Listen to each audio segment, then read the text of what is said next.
Sahaba, they would make the intention of doing hijrah, and then they would think to themselves that, hijrah is a very big thing. So shaitan would come to them and he'd slow them down.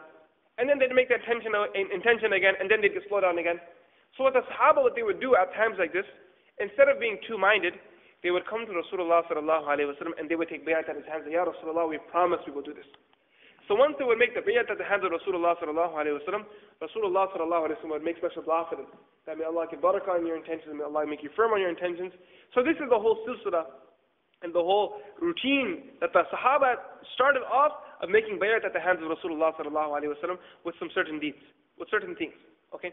So here, the Sahabi, he comes to Rasulullah sallallahu alayhi wa sallam, and he decides to do bay'at at the hands of Rasulullah sallallahu alayhi wa sallam on hijrah. Hijrah means migration, from leaving one town, one city, and going to another city, in this text right here, leaving Makkah Mukarramah and going to Medina Munawwarah. Now when he came to Rasulullah sallallahu alayhi wa sallam, وَتَرَكَ أَبَوَيْهِ يَبْكِيَانِ. When he came to Rasulullah sallallahu alayhi wa sallam with his great intention, with his great niyat in his mind, that I'm going to do migration, I'm going to do this migration, and the migration was such a great deed that a person that migrates, all of his sins are forgiven. So when he comes for this great deed, Rasulullah sallallahu alayhi wa sallam came to know that his parents are at home and they're crying and they're not happy with him doing hijrah. Okay? So now, Rasulullah sallallahu alayhi wa sallam, he says to the Sahabi, subhanallah, he sets the standards. He says that, ارجع إليهما وأضحكهما كما أبكيتهما. He says to the Sahabi, that return back to your parents and go and make them smile just the way you made them cry. The only way to be successful is go and make them smile just the way you made them cry. Okay, the next hadith.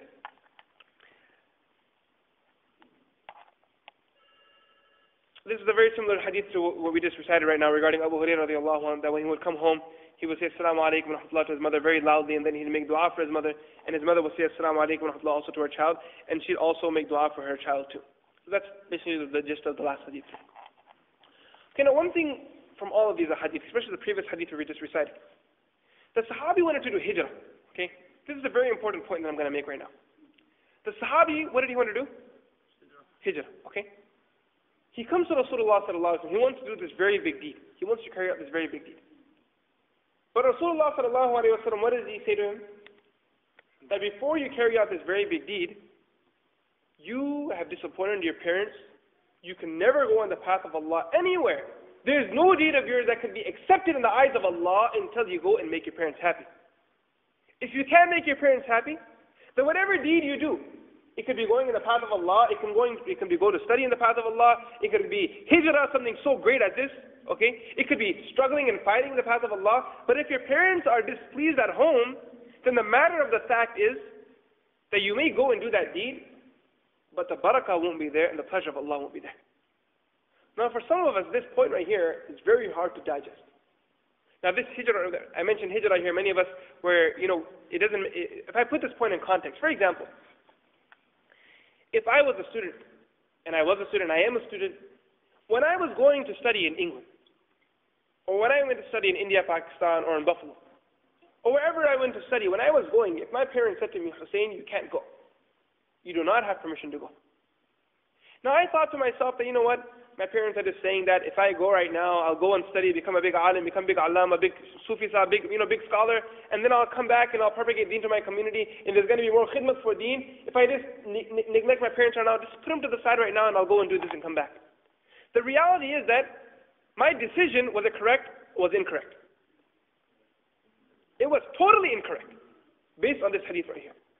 Because the decision was made without the pleasure of the parents. Okay? For example, it's time to go on the path of Allah subhanahu wa ta'ala. There's a group that's going from the masjid, some brothers, they're saying, let's go for 3 days, let's go for 40 days. Now this brother, he decides to go. He goes to his parents to take permission. The mother says, you do not have permission to go. Khatam.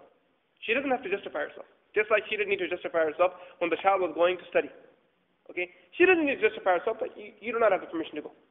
Now if this child leaves his house and goes in the path of Allah, did he make a right decision or wrong decision? He made a wrong decision.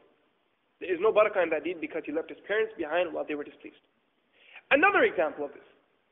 If a person wants to go in the path of Allah for jihad, he wants to fight in the path of Allah subhanahu wa ta'ala. And now, he leaves his parents behind who are displeased with him. If he decides to go in the path of Allah, go fight and die in the path of Allah and gives his life for the sake of Allah, inshallah the reward will be there. We pray for that person, inshallah. But in essence, the decision he made was it right or wrong? It was a wrong decision. Do you understand the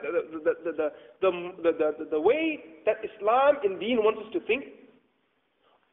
The underlying usul and the principle that we need to understand and embed into our minds is that Deen and Shariat is not what you and I want to define Deen and Shariat to be.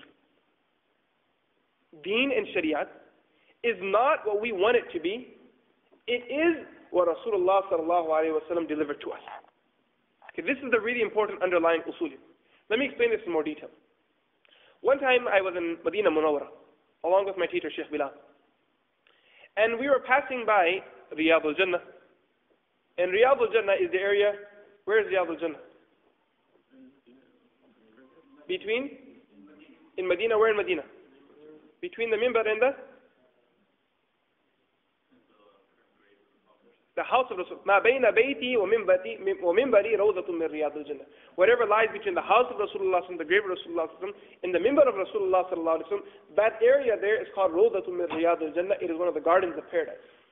That place has such a respect and such a great, fadila, that you can imagine it's a garden of paradise. Now, what does this mean? There's two meanings of this.